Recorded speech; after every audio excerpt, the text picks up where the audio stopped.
Good day, students. Welcome to RATS, Racing Against Time for Students in Pathology.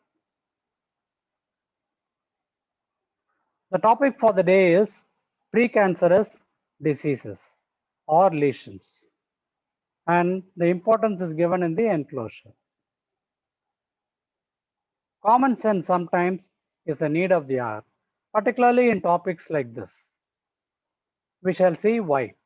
At the end of the class, I would like you people to kindly recollect what are all the university questions probable from this class as such. Metaplasia. This is the first question. Definition. It is the replacement of one adult type of tissue by another. Such an answer the student usually gives, but that is not complete.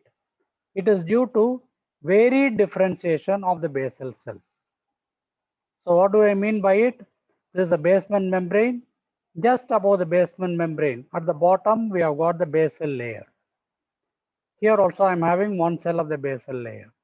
From this, you find all the other cells develop.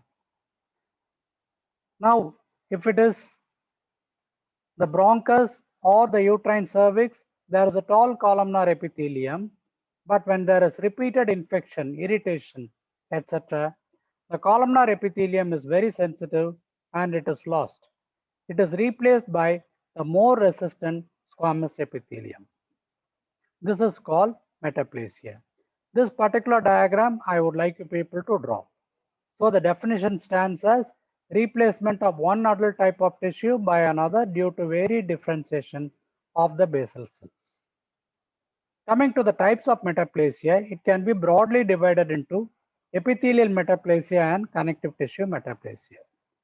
Epithelial itself, it can be squamous metaplasia as we had seen in this particular picture, or it can be glandular, which we shall be seeing. The next major type is a connective tissue, which also shall be demonstrated.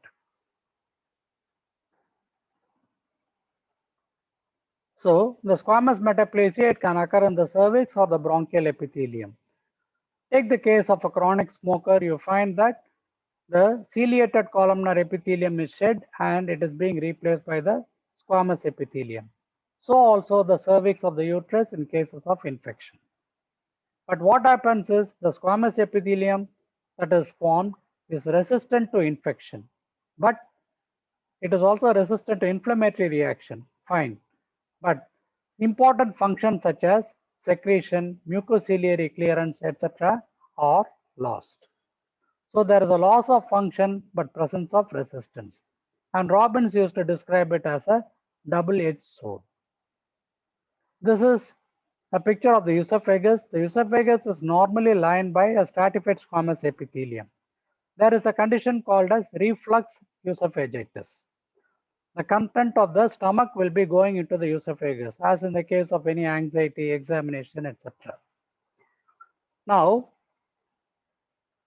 the glandular epithelium of the stomach is more resistant to the acid, whereas the squamous epithelium is not. So it is the reverse of the previous case. In this case, the squamous epithelium is lost and it is being replaced by the glandular epithelium.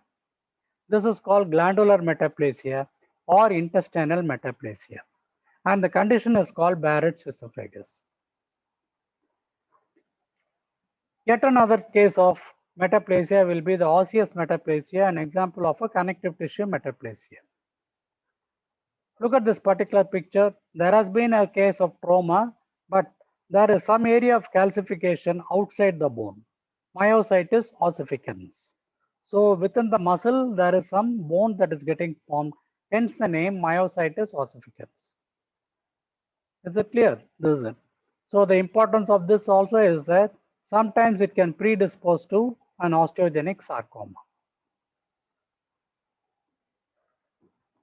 The second topic for the day will be dysplasia. Literally, it means disordered proliferation. Again, the cause can be persistent infection, infection because of viruses such as HPV, human papilloma virus, chemicals, particularly smoking. So, in all these conditions, you find that there is some kind of a disordered proliferation. We shall see what it is. It can be of various grades. I'll be showing you the grades later on. It can be grade 1, grade 2, grade 3. And it is followed by a carcinoma in situ. Now this is a picture, beautiful diagram of the vagina and the uterus which we had seen earlier. And this is a brush that is being used to obtain the cytology for a pap smear. Earlier we had seen the air spatula, but a brush also can be used for cytology. This is the bladder anteriorly and the rectum posteriorly. This is one site where a dysplasia is common. And what are all the methods of diagnosis? You can do a pap smear, you can do a bronchial brushing. In the case of the lung, pap staining, Papa-Nicolau stain can be done, MGG, May-Grunwald-Giemsa, and if it is followed by a histopathological biopsy, H&E staining can be done. So these things we shall mention in our answer. Now what are these terminologies we shall be seeing? The features of dysplasia are usually the basement membrane is intact. I told you in the previous class, invasion is the diagnosis or the hallmark of malignancy. But here it is not yet malignant. The basement membrane is intact. But other features can be there. Pleomorphism, both cellular as well as nuclear pleomorphism, which means variation in size and shape. Loss of polarity, that is, the relationship of one cell to another is called polarity, that is lost. Hyperchromatic nuclei. So in this case, look at the nucleus, it is hyperchromatic. The cell itself is large. It is dysplastic. Hyperchromatic nuclei. Nuclear membrane can be irregular and there is an increase in the NC ratio, nuclear cytoplasmic ratio. Mitosis can be seen and it involves varying degrees of thickness. So these are all the features of dysplasia which we shall again see. Look at this one. This is a basement membrane. This is a normal epithelium I am seeing on the left, and towards the right there is an invasive cancer that is developing. The basement membrane is intact until this stage. And you find that in grade 1, less than 1/3 of the thickness. If I were to divide the thickness into 1, 2, and 3, you find that it will be less than 1/3 of the thickness in case of grade 1. Whereas in a case of grade 2, it will be up to 2/3 of the thickness. And in grade 3, you find uppermost layer will be spread. Here it is normal, whereas below that I am finding dysplastic cells. All these large white nuclei are the dysplastic cells. Whereas in carcinoma in situ means the entire thickness is involved, 3/3, the entire thickness. So less than 1/3, less than 1/3 over here, less than 2/3, less than 3/3, the entire thickness, 3/3 is involved in a case of carcinoma in situ. Further to that, there is a breach in the basement membrane and it becomes an invasive cancer. This particular diagram you people can draw. It is useful both schematically as well as for a theory answer. Even for carcinoma cervix, this can be drawn. And this was the slide that we had seen earlier. This is a columnar epithelium over here, and then it is being replaced by more dysplastic cells, large nucleus, variation in size, they are irregular, etc. This is a still better picture. I find it is normal here. This will be the best diagram based on Robbins. And in this, lower than 1/3. So it is a low squamous intraepithelial lesion, whereas it is a high degree of squamous intraepithelial lesion. Finally, there is a cancer that develops when there is a breach of the basement membrane. If the entire thickness is involved, it is called carcinoma in situ. You people should be able to explain it and then draw it. The easy way of remembering it will be this. Less than 1/3, less than 2/3, less than 3/3, entire thickness 3/3. More than 3/3 means there is a breach in the basement membrane. Please remember this box.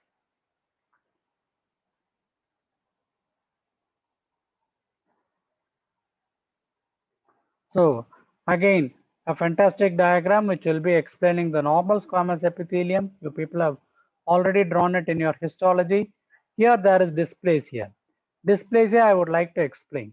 There is a variation in the size of the cell, variation in the size of the nuclei, variation in the nuclear cytoplasmic ratio. The nucleus becomes larger. Look at this one, it is almost normal. Nucleus is small. But in this cell, the nucleus is very large. And there is a loss of polarity. Polarity means if I draw one vertical line, the relationship of one cell to the other is called polarity. This polarity is lost in a case of dysplasia. And see this, the uppermost layer is being spared. If that is also involved, it is called carcinoma in situ. After that, you find that groups of malignant cells will be invading the basement membrane. It is called microinvasion initially. Later on, it is frank invasion. This particular diagram is superb. I would like you people to kindly draw it. So that will be the second topic of dysplasia. The third one will be enumerate the precancerous diseases. So it is a little tricky, but I had made a tabular column, compiled it so that we can recollect. Leukoplakia, it occurs in the oral cavity. The malignancy is squamous cell carcinoma. Barrett's esophagus, obviously in the esophagus, adenocarcinoma. Familial polyposis of the intestine, it will occur in the intestine and there is an adenocarcinoma. Ulcerative colitis, so it has to be colon adenocarcinoma. Squamous metaplasia, dysplasia, carcinoma in situ. These are the sites and you get a squamous cell carcinoma. And these are bony lesions, fibrous dysplasia and Paget's disease, where you can get an osteosarcoma. Myelodysplasia is a bone marrow disorder. You find immature myeloid cells and leukemia can develop. So this is one set. It is not difficult, and towards the university exam it will not at all be difficult because each one of these is a question, and so it will not at all be unfamiliar for you people. And this is the next list. In the skin, there is a condition called as xeroderma pigmentosum. It is a genetic disorder and there is a defective DNA repair. The patient can develop multiple malignancies. Same patient can get a squamous cell carcinoma, basal cell carcinoma or melanoma. Atrophic gastritis, there can be an adenocarcinoma. Dysplastic nevus, FAM, familial atypical multiple mole melanoma. So there can be a malignant melanoma in this. Marjolin's ulcer, it is a university question for you in surgery. In the extremities, squamous cell carcinoma. And erythroplasia and Bowen's disease can again lead to squamous cell carcinoma. Plummer-Vinson syndrome is one. Post-cricoid web can lead to squamous cell carcinoma. This entire list out of interest, I would like you people to memorize. We shall see why. So what are these? I've shown you two pictures. Is it clear? So in one, I'm finding a lesion and it is projecting towards one end, it is progressing. So it is a case of a Bowen's disease of the skin. In another one, there is a shin of the tibia and the overlying skin shows a non-healing chronic ulcer, which is the Marjolin's ulcer. These can lead to squamous cell carcinoma. Sometimes a young child can be brought with skeletal abnormality, which you people are seeing over here. And when you see this also, look at these letters. It is a Chinese letter. You find the relationship. They are not parallel or anything. There is no orderliness in this bone. And this is called a Chinese letter pattern. The classical diagnosis is supposed to be fibrous dysplasia of the bone. Three other conditions are here in one. First, let us concentrate on the pink eosinophilic material.